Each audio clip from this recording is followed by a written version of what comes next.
16 millones de dólares que Carlos Polit lavó en ese país, como se demostró en el juicio que acaba de terminar con su condena. La jueza, finalmente, la defensa quiso bajar ese monto a decir, no, no, no, solo lavó 10 millones. O sea, la defensa terminó admitiendo que lavó dinero y dijo, pero no fueron 16, fueron 10 millones. Bueno, la jueza dijo, no, fueron 16.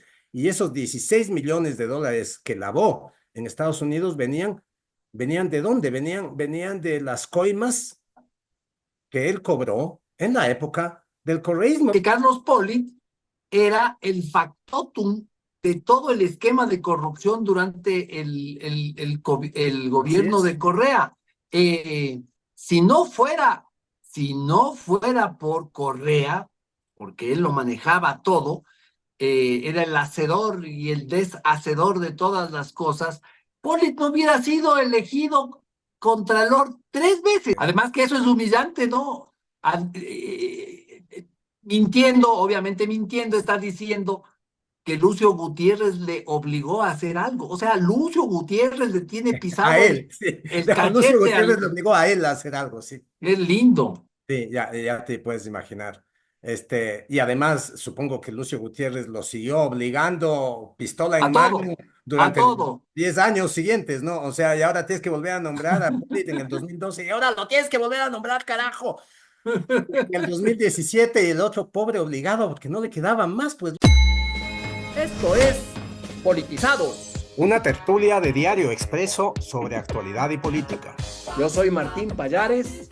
Yo soy Roberto Aguilar y arrancamos ahora. Roberto, a propósito de que le acaban de condenar en Estados Unidos a Carlos Polit por 10 años, tiene que ir a la cárcel 10 años.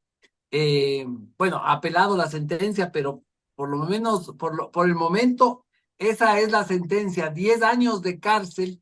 Escucha esto con atención. A ver. Felicitaciones a nuestro Contralor Carlos Polit por los importantes avances durante su gestión. Si todo el mundo quiere a Carlos, ¿no? Le clava la glosa, todas las responsabilidades y todo el mundo lo aplaude y lo quiere, que es simpatiquísimo. Hay que tener un poco de miedo. Ah, no, no, no, no, no, no, no, pero no, escucha esto. Más bien escucha esto. La Revolución Ciudadana es un movimiento que se debe a la gente. Y en nuestro accionar hemos comprobado que trabajamos en forma transparente y clara.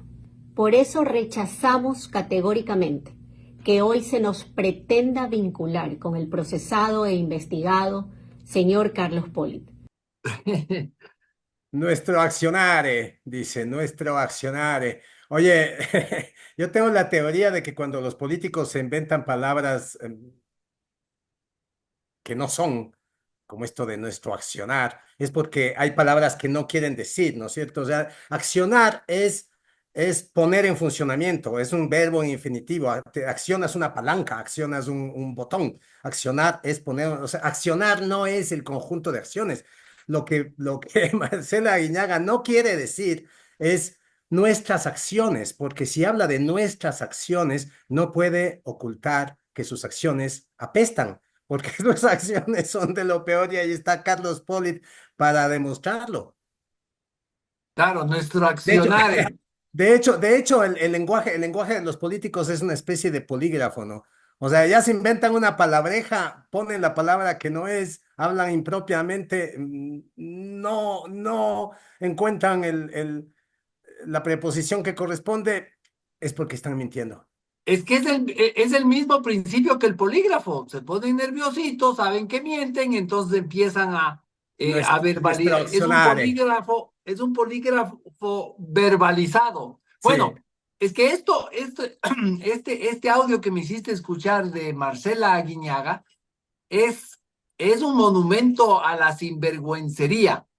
La verdad es que ese video es de abril de este año.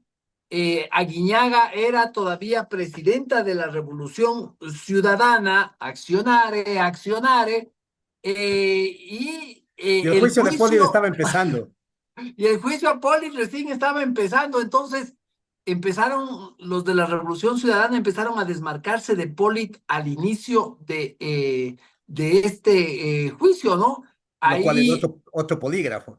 otro polígrafo, ahí salió a decir que el gobierno de Correa no tenía ninguna relación con Carlos Pollitt, lo cual es una sinvergüencería, esto sí es del ya no va más de la sinvergüencería. Es una cosa inaudita, Roberto. Eh, Oye, ahora si Carlos, son chistosos porque, o sea, ¿por qué se desmarcan de Poli cuando está empezando el juicio? Porque saben que claro, ese juicio no puede sino terminar en una condena. ¿Y por qué saben que puede terminar en una condena? Porque delinquieron juntos. claro, es que Carlos Pollitt era el factotum de todo el esquema de corrupción durante el Así gobierno es. de Correa. Eh, si no fuera, si no fuera por Correa, porque él lo manejaba todo, era el hacedor y el deshacedor de todas las cosas, Pollitt no hubiera sido elegido contralor 3 veces y 3 veces consecutivas. ¿Cuándo se ha visto eso? Cuando salió corriendo por lo de Odebrecht, había cumplido ya 15 años en la No, Contraloría. 10 iba a cumplir 15. Ah, iba a cumplir 15, sí. Acababa Eh, de ser electo para 5 años más, pero había cumplido 10. Claro, la primera vez que fue elegido Contralor fue en el 2007. Ahí fue Correa que envía su nombre encabezando una terna al Congreso, eh, y ahí se acogió el nombre de Carlos Pollitt. La segunda vez que se elige a Pollitt Contralor es en el 2012, ¿no? Ya con nueva constitución, montecristiado este país, y ahí fue electo por la criatura recién nacida del CPCCS, del Consejo de Participación, que era un ente absolutamente dominado por Correa. En ese entonces tuvo la calificación 100 sobre 100, seguramente porque no se le escapaba nada a don Carlos Poli, Para ¿no? eso Y estaba el luego, CPCCS, ¿no? Para poner a gente como Poli. claro, de confianza, 100 sobre 100. Y la tercera vez fue en el 2017, ya al final del correísmo, y no tuvo 100 sobre 100, pero tuvo 97 sobre 100, o sea, la calificación casi perfecta. Roberto, nada de esto hubiera pasado si no fuera porque Poli era el eje de todo un esquema de corrupción, ¿no? El contralor finalmente es el que lo cuida todo, es el que santifica que las cosas pasen o no pasen. Todos los contratos públicos que en un gobierno como el de Correa alcanzaban cifras millonarias y Pasaban por ahí. presupuestos que se terminaban hasta triplicando, ¿no? En el correr de los tiempos. Claro, claro. Sin esa colaboración de Carlos Poli, no nos olvidemos, toda la corrupción de Odebrecht no hubiera sido posible. O sea, acuérdate de ese video de Conceição Silva entrando a la suite en el suite hotel de Con Poli. O Cisao sea, Santos. Conceição Santos, sí. Ahora, que a estas alturas se hagan los giles, las Marcelitas y los Rafaeles Correa, es porque se les viene también la campaña, ¿no? Se les viene la campaña y ahí sí, la cosa se les va a poner un poquito más dura, así que van a tener que hacerse los giles otra vez, lo cual es bastante ridículo. Sí, bueno, ya Luisa González ayer ya se sumó a este carro inaugurado por Marcela Guiñaga, puso un tuit en el que manda a devolver Carlos Poli a Lucio Gutiérrez, o sea, se lo devuelvo, dice. O sea, claro, o sea, Carlos Poli, de hecho, sí, comenzó su carrera política con Lucio Gutiérrez, fue ministro de Bienestar Social de Lucio Gutiérrez, fue gobernador del Guayas de Lucio Gutiérrez, y en su tuit, Luisa González pone una foto de Lucio Gutiérrez. Pidamos que nos pongan Ah, sí, este, ahí este, tenemos el tuit, ahí lo estamos viendo. Vemos ahí a Lucio Gutiérrez con la banda presidencial, está caminando evidentemente por Guayaquil, ahí está el difunto vicealcalde eterno de Guayaquil, ¿no? Este señor, em, ¿cómo se llama? El vicealcalde eterno, el que lo tienes ahí en Chiriboga Parra, Luis Chiriboga Chiriboga Parra, Parra. Luis Chiriboga Parra. Chirifoto le decían, Chirifoto. Sí, Chirifoto, sí. Y ahí está, a la derecha de Lucio Gutiérrez, su gobernador del Guayas, Carlos Poli, de la izquierda, el alcalde de Guayaquil, Luisa González, Jaime Nebot. Ay, Luisa bueno. González pone esta foto en su tweet y dice, a las pruebas me remito. Y uno dice, ¿a las pruebas de qué?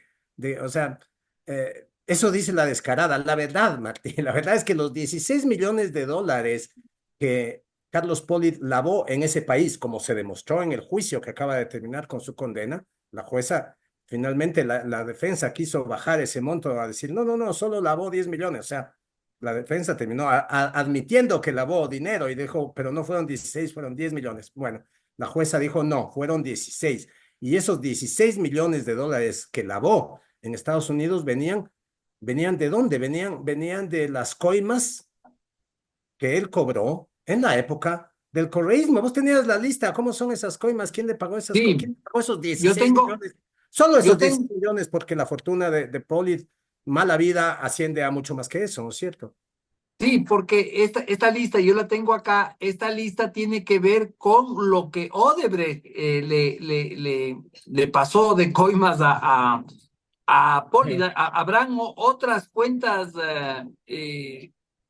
independientes de estas son Que no hicieron las parte del juicio. relevantes para la justicia gringa porque se lavaron en los Estados Unidos. Y son básicamente esto, mira. Por el tema de la presa de San Francisco le dieron 6 millones de dólares, ¿no? ¿Cuánto cogerían otritos, no? La prensa Eh, de San Francisco que tenía unos problemas enormes, ¿no? claro, supuestamente por eso Correa le expulsó a San a Odebrecht y después regresó enseguidita. Sí. Acuérdate Por el lobby de de Lula, que era con el el lobby lobista de Lula, el lobista de Odebrecht, el lobista exactamente. continental de Odebrecht, era Lula. Así es. Ahora, por el poliducto Pascuales Cuenca, le dieron 3.7 millones de dólares. Por el acueducto La Esperanza le dieron Imagínate. 2.9 millones de dólares. Por el trasvase Daule Vinces le dieron 1.7 millones de dólares. Por la refinería del Pacífico le dieron 1.7 millones y 510.000 dólares por esos contratos de reaseguros, de venta de seguros a seguros Sucres por Diego Sánchez Silva. Diego Sánchez, ese señor que tiene unos amigos a los que compra pasajes para ir a Estados Unidos y compra equipos para sus emprendimientos digitales. Y les lleva en el avión particular Sí, sí, eso, sí, no es que compra pasajes, es que les lleven su avión particular. Sí. Sí. Oye, ¿y por qué le dieron esas coimas? para desvanecer glosas, por hacerse de la vista gorda en muchas cosas, por hacerse el gil, ¿no es cierto? Sí. Básicamente, y dejar pasar los contratos. O sea, porque hablemos serio, Martín, para qué se tiene que sobornar a un contralor? O sea, ¿cuál es el Imagínate. motivo de que tengas que sobornar a un contralor? Obvio, pues porque habían sobreprecios, habían incumplimientos de contratos, habían demoras, habían pagos que no correspondían y Contratos dentro de contratos, dentro de contratos, dentro de contratos. obvio, y deben haber habido también para que se repartan, ¿no? Habrán habido unas platitas para algunos amigos. Mm. Y finalmente es que el contralor es el que lo santifica todo y el que pone la bendición y sigue adelante con los pagos. Señor ministro de Finanzas, páguele. Eso es gracias al Contralor. ¿Y sabes, Martín, cuál fue la primera glosa que desvaneció Carlos Poli? Esa no me lo sé. No, sí te la sabes, te voy a hacer acuerdo. La primera glosa que desvaneció Carlos Poli recién llegado a la Contraloría fue una por 22.8 millones de sucres, equivalente a 230 salarios básicos de la época. De $100 este rato no tendría mucho sentido, no lo sé, pero eran 230 salarios básicos de la época de los años 90, porque esta era una glosa que El entonces presidente Rafael Correa arrastraba desde 1995 22.8, una glosa de 22.8 millones de dólares eh, que le clavaron en el año 95 por ser pipón en el Ministerio de Educación y robarse esa cantidad de plata, cobrando sin trabajar. Sí, sí, ya Ya te ya me acordaste. acordé, claro. Era con una plata del BID que fue al Ministerio de Educación para un proyecto y ahí trabajaba Sí. Correa y no trabajó No, ahí nunca no y trabajaba Correa, ahí no cobraba Correa. trabajaba, creo que ni siquiera fue al Sí, Ministerio de Educación. así es. Eh, sí, sí, ya me acordé. Eso, Roberto, escribiste en una columna, creo que fue en abril de este año, justo cuando Sí, cuando comenzaba empezaba este el juicio, juicio. ¿no? Ahí también hablabas de lo que se descubrió en uno de los cuadernos de Pamela Martínez, donde ella anotaba todo lo que pasaba en el despacho de Correa en Carondelet, las llamadas, los pedidos de cita, los mensajes, los recados, los Sí. regalos, etcétera, Mm. todo lo más. Sí. Sí. Era un cuaderno, Martín, que tenía Pamela Martínez. Pamela Martínez, recordamos la testigo clave del caso Sobornos, la, la asesora de confianza, no asesora, asistente, ¿no? Asistente de confianza del Que presidente. llegó a ser presidenta de la Corte Constitucional. Que llegó a ser presidenta de la Corte Constitucional. Qué inaudito, ¿no? O sea, qué locura, qué locura. Llegó a ser presidenta de la Corte Constitucional, la asistente de mano del presidente, o sea, porque era la asistente, Pamela, ven acá.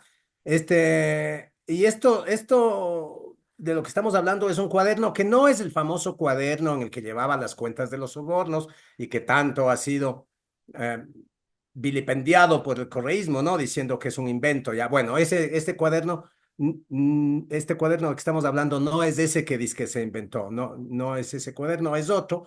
Es un cuaderno que se llamaba, me parece que era um, resumen de informes, así se llamaba el cuaderno. Y en él se registraban cosas como, por ejemplo, lo siguiente, verás, tengo aquí, te voy a leer uno de los registros de ese cuaderno. Esto lo publicó el portal de periodismo de investigación Código Vidrio, que tuvo acceso a ese cuaderno. Que de hecho me parece que es un cuaderno que este rato cualquiera puede tener acceso a él porque una vez terminado el caso Sobornos, toda esa documentación es pública. Esta es una entrada de ese cuaderno fechada el 20 de mayo del 2011 y dice lo siguiente: el Contralor General del Estado, Carlos Polit, pide al señor presidente que se le otorgue 15 minutos al mes para mantenerlo informado, 15 minutos, no pide más, 15 minutos al mes para mantenerlo informado de varios temas en la ciudad y el lugar que el presidente disponga y ratifica su ¿Qué? lealtad. Es una Qué extraña belleza, declaración, qué belleza. una extraña Carlos declaración para Polit venirse a un juez de era cuentas, ¿no? leal, era leal, claro. Sí, o sea, un juez de cuentas que le es leal, o sea, que el contralor haga la profesión de lealtad al controlado, vamos, no es normal. Y resulta, digamos que revelador sobre el tipo de relación que unía a contralor y controlado, ¿no? Eh, es una relación. Ahora se entiende por qué era 100 sobre 100, pues, perfecto. Exactamente, exactamente, por eso lo pusieron 100 sobre 100. O sea, se hacían mutuos gestos incompatibles con la naturaleza de las funciones de ambos, ¿no? Gestos que no se me ocurre otra palabra para describirlos que de complicidad, Martín. Y aquí tienes otro ejemplo, este es peor. Oye, esto es hasta peor. Dice, el Contralor solicita que el señor presidente, escucha esto, Martín, le dé los nombres para los cargos de auditores internos de alcaldías y prefecturas, que el presidente le dé los nombres para los auditores. No, no, Y no, hay no, otra que no. dice, el Contralor pide que el señor presidente le dé nombres. Estoy leyendo las anotaciones del cuaderno de Pamela Martínez. El Contralor pide que el señor presidente le dé nombres para director de la Contraloría de Manabí. ¿Puedes creer esto? Lo necesita con urgencia. Previamente se lo ha pedido al doctor Alexis Mera, recordamos a Alexis Mera, el asesor jurídico de la presidencia, pero la candidata sugerida por él no cubre las expectativas del puesto. Obviamente, Alexis Mera, él mismo no cubría las expectativas de ningún puesto. ¿Cuántos meses le dejaron colgado en Washington esperando para que el gobierno de Estados Unidos le dé su visto bueno como embajador del Ecuador ante la Casa Blanca? Y nunca se lo dieron, porque vamos, o sea, el señor Alexis Mera no cumple las expectativas de ningún puesto, no diré más. Vamos a una pausa, Roberto, y seguimos con el tema de Carlos Polit y los correístas. Es hora de abrir los ojos con Expreso. Plan digital anual. $20 durante el primer año. Suscríbete en suscripción.expreso.es. Roberto, viendo todo esto, escuchando lo que tú acabas de leer, es que es increíble. Los correístas ya no nos pueden venir con ese cuento ridículo de que allá Pollitt con la corrupción, allá él con sus contratos, allá él con Odebrecht. A ver, si vienen y me dicen allá los Alvarados con sus contratos truchos, sus empresas de la familia, con sus amigos, con el Estado, con UMA, con ni sé qué otra empresa, capaz y en algún momento de descuido les creo, pero porque esos manes ya tenían montado su negocio, pero estamos hablando aquí del Contralor General del Estado, el que tiene las llaves de la corrupción de todo el sector público. Él puede abrir y cerrar las cosas, ¿no? Y Odebrecht coimaba al Contralor porque coimaba a todo el mundo, pues. Así lo hizo con Jorge Glass, el angelito de Jorge Glass, según confesión de uno de los ejecutivos de la propia Odebrecht, de José Conceizao Santos, ¿no? Santos Filho, sí.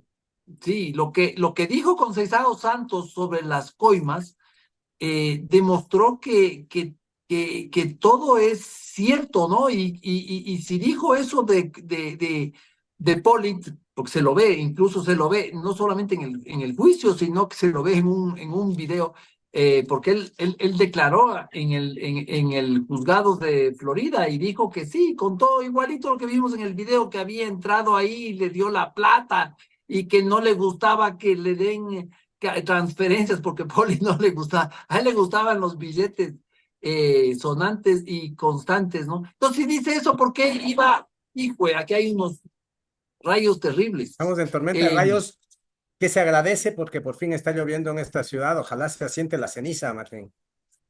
Apesta la ceniza, hoy pasé ahí, pero bueno, Poli es a Correa lo que el Contralor era a Al Capone, ¿no? Es una especie de contador de Al Capone. Lo que es importante de este juicio es que demostró en Miami Pues dices una corte. lo que el contador era Al Capone. Exacto, Sí, eso, porque eso. dijiste Contralor. Sí, pero bueno, sí te entendí. Contra Capone. Bueno, lo que este juicio demuestra, Roberto, donde se le acaba de condenar por 10 años, no es que había un loquito corrupto por ahí, sueltito, robándole al uno al otro, así, un vivaracho, ¿no es cierto? No, no, no, no. Es que había un sistema de corrupción perfectamente montado. Entonces es absolutamente ridículo que a estas alturas venga una señora como Luisa González y le quiera devolver a Poli a Lucio Gutiérrez. Con Lucio Gutiérrez creo que estuvo unos pocos meses como ministro de Bienestar y luego como gobernador, y además Lucio ni duró en el poder mucho. Eso es una sinvergüencería sin nombre de la señora Luisa González. No, pues la fortuna sucia de Poli desde la época del correísmo, ¿no? Y es hecha Por en conjunto supuesto. con toda una estructura corrupta y es hecha gracias a que esa estructura corrupta existía. Si no, ni el mismo Poli podría haber hecho lo que hizo. Correa dice que lo nombró Contralor, o dijo, ¿no? Hace un tiempo, cuando empezaron los juicios, decía Correa que lo nombró Contralor porque Lucio Gutiérrez se lo exigió, y me acuerdo que ponía con mayúsculas. Lucio Gutiérrez me exigió con mayúsculas, lo ponía en un tuit, que es la manera como se. Además que eso es humillante, ¿no? Mintiendo, obviamente mintiendo, está diciendo que Lucio Gutiérrez le obligó a hacer algo. O sea, Lucio Gutiérrez le tiene A pisado él, sí. el Lucio cachete Gutiérrez le al... obligó a él a hacer algo, sí. Es lindo. Sí, ya te puedes imaginar. Y además, supongo que Lucio Gutiérrez lo siguió obligando pistola A en mano todo, a durante los todo. 10 años siguientes, ¿no? O sea, y ahora tienes que volver a nombrar a Pollitt en el 2012 y ahora lo tienes que volver a nombrar, carajo. En el 2017 y el otro pobre obligado porque no le quedaba más, pues Lucio Gutiérrez, imagínate cómo le vas a decir que Pobrecito, no a Lucio pobrecito. Gutiérrez. Y A mí Lucio Gutiérrez es el papá de todas las me guaguas. obligaba Lucio Gutiérrez a lo mismo y le hacía caso también, pues. Sí, pues, ¿qué puedes hacer? O sea, el dueño de Gutiérrez, ¿no? O sea, ¿quién tiene más poder que Lucio Gutiérrez? O sea, por favor, Lucio Gutiérrez obliga a cualquiera, incluido a Rafael Correa, a hacer lo que sea.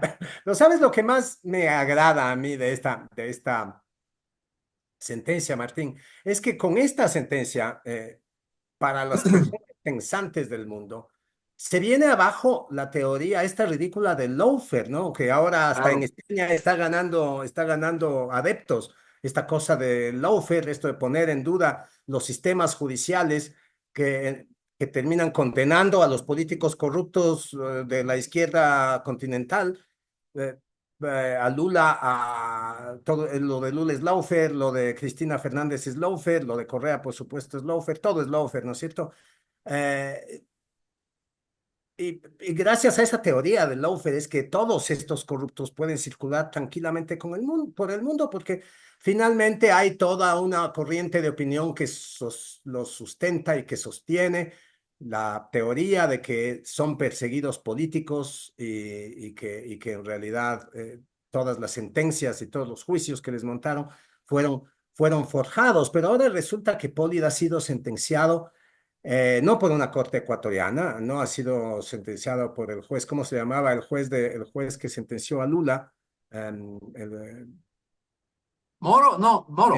Sí, el juez Moro, ¿no? O sea, Pollitt no está siendo sentenciado por el juez Moro, sino por una corte del condado sur de Miami-Dade, de una corte de Estados Unidos, completamente libre de cualquier sospecha de ejercer persecución política sobre nadie. O sea, nadie puede creer que esta sentencia tiene un sesgo político, que esta sentencia tiene una dedicatoria política y que esta sentencia lo que está haciendo es perseguir a los funcionarios del gobierno de Rafael Correa.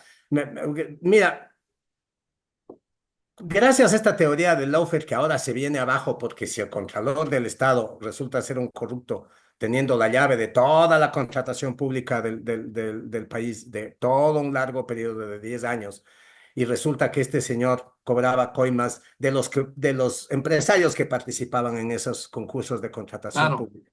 Eh, pues ya uno puede, ¿qué puede decir? ¿Qué puede decir que queda en pie? O sea, gracias a que la teoría del lawfare existe, se ha logrado echar sombras sobre la justicia de estos países, ¿no es cierto? Gracias a la teoría del lawfare es que tenemos a prófugos presos y otra gente simplemente temerosa de ser condenada, ellos sabrán por qué.